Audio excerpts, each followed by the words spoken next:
Please bear with me if the video quality isn't as good. I'm filming on my phone. I can't find my SD card. But I need this video to go up today. So let's get on to it. Hi guys, my name is Ria and I took the EGP, which is English General Paper 8021 last year, and I got an A on it. So this is me breaking it down for you. Let's get into it. So this video is broken down into two parts based on like the paper format. So first we have the essay and then we have the comprehension. So let's start with the essay. So this paper gives you 10 questions and you have to choose one question and write 600 to 700 words based on that specific prompt.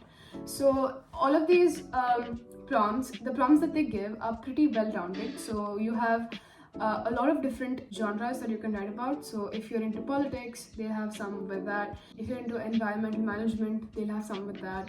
Some more light-hearted ones based on random stuff like video games, art and music. You should definitely be able to find at least one topic which you think you can write about. Let's talk about what kind of research you should do. I would say read up on a few topics. So some general topics are climate change, disasters, war, video games, stuff like that. Art and music is one category. So these are like topics that repeat quite often. So reading up about some of these topics can help. For example, recently there's a lot been going on in Dubai with the rains, tornadoes, storms, how them hindering with the nature's processes has caused such terrible outcomes. So read up on, I won't say current affairs, but just like general things that are happening in the media, just have some grasp over it. Other than that, let's talk about how you should approach this paper. So once you have this paper, you have to spend the first 15 minutes trying to extensively mind map what you want to write about. Suppose you're writing about globalization, right? What are the points that you really want to talk about? This mind map should have every single point that you're going to talk about in your paper, right? This will give a structure to your essay. This will make it very well thought out, very well planned, and that is something that the examiners are looking for. With your essay, a decent structure I would suggest is having an introduction paragraph in which you will have a hook and then whatever your stand is on the topic that they've given. So if you're for the topic, you should mention that in your introduction itself. Yeah, don't get into why in your introduction, but as we go ahead, you should have about 3 points in favor of your opinion and then 1 point which is more of like an acknowledgement about the other side. So if you're for something, you'll also talk about a few things against it in your last paragraph. Try not to make that sound too convincing because then your argument lies null. Try to make it well thought out, right? So you're thinking from all perspectives is what they want. And then once that is done, in your conclusion, you want to make like callbacks to each of your points, just like in a brisk, short manner. So your mind map should consist 3 major points, which will be your main 4 paragraphs, and then 1 point which will have a few points from the other side, yeah?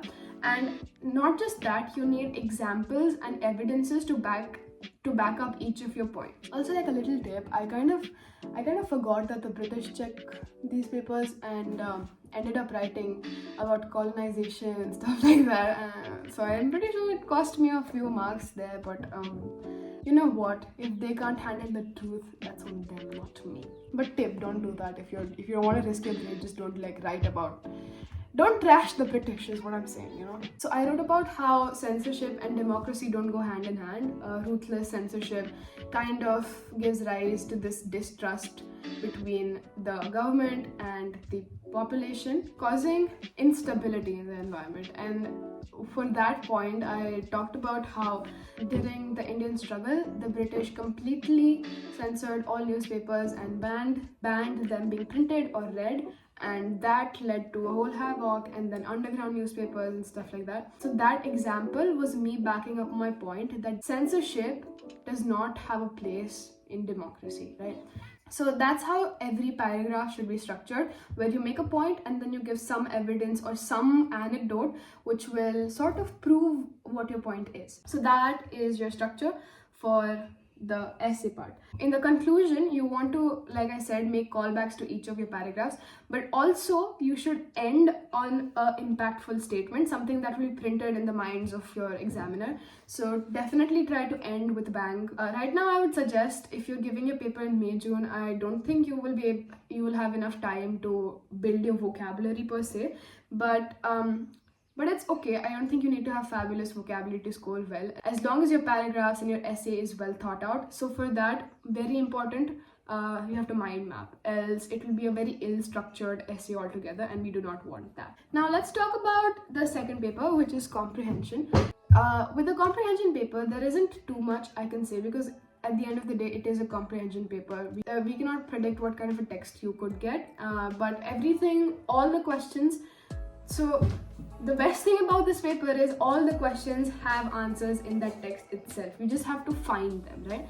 For that, I would suggest solve past papers. This is the only way the comprehension paper will become easier for you. So solving past papers is a very important thing. So there is a few types of questions that are recurring with this comprehension paper. One of them are these long format questions where it's like 5 to 8 marks each of these questions, and they'd usually be a little more subjective. So with this paper, usually you're given some sort of choice. It's like they'll give you a scenario that there's this girl and she wants to choose 1 out of 3 universities to attend. So which one should she choose and why? So those type of questions are usually 5 to 8 marks. They're pretty long. And in this question, even if you have 3 options for the universities, all of these options are relevant to an extent. So in the MS, if you see, there is not one university that's correct, right? You can talk about any of these, you just have to find relevant points. And the number of these points should be equivalent to your marks. Meaning, if I have a 7-mark question, I should at least have 7 points in my answer that will match with the question. So that's extremely important, matching the mark with your number of points, else you will lose out on marks. There are some vocabulary questions in this paper where they will ask you to write a phrase or a word that means the same as the word. In this case, if you don't know what that word actually means, I would suggest you think contextually. In the comprehension paper, whatever word it is, right, try to have a blank in place of that and then read the entire sentence and try to find a word that would fit instead of that word, right? Once you think of it contextually, I'm pretty sure it's doable to get a word even if you don't know the exact meaning of it, because even in the MS, they have about 5 to 8 words or phrases that will give you the mark for these vocabulary synonym questions, so that should be fine. And these questions are usually followed up by a question which says you have to use that word in a sentence. Now, this question is extremely basic and you do not want to lose marks with this question, right? So one major tip is there should not be any ambiguity in the meaning of the word that you're using.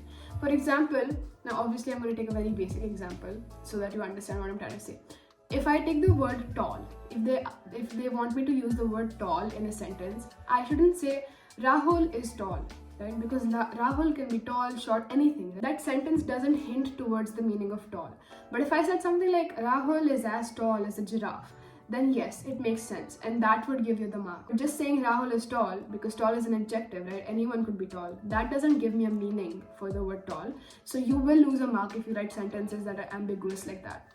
So refrain from using short sentences. In fact, I suggest build up complex sentences which very clearly will hint towards the meaning of the word. Yeah. So those are general tips for this paper. I don't really have much to say about this paper, except you need to practice at least 5 comprehension papers to be able to get a good grasp. If you have any specific questions, please feel free to comment down below. I will get back to you as soon as possible because I know your exam is coming up. Other than that, please hit the subscribe button. We're so close to 1,000 subscribers. It's so crazy. Yeah, also I have this WhatsApp community for A-level students. So if you have like doubts and stuff, you can post it there. I can send you the link if you write to me at riyashaharkar09@gmail.com. Thank you so much for watching. I try to keep it as quick as I can, but let me know if you have any specific questions. Bye.